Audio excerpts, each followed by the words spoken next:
J'ai fait mon temps et ne m'attriste d'aucune éventualité. Je crois que tout est bien.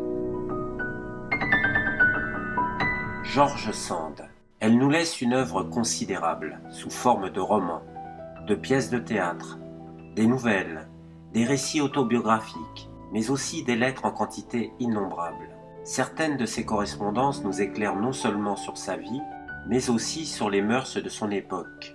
Elle décrit avec force détail de magnifiques tableaux de sa région de cœur, le Berry.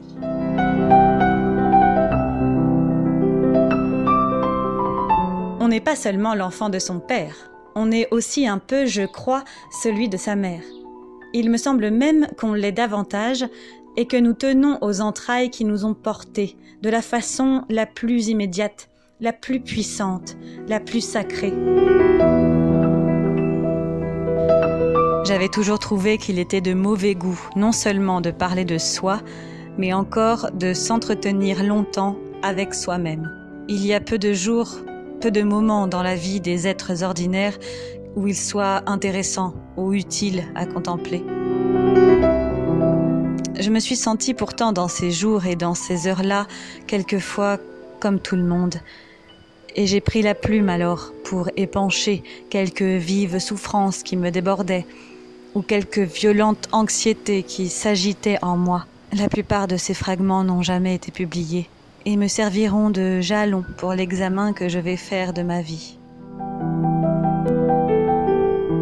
La première figure que je vis après celle de ma grand-mère fut un gros garçon de 9 ans qui entra avec un énorme bouquet de fleurs et qui vint me le jeter à la figure d'un air amical et enjoué.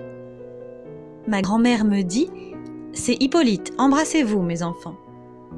Nous nous embrassâmes sans en demander davantage et je passai bien des années avec lui sans savoir qu'il était mon frère.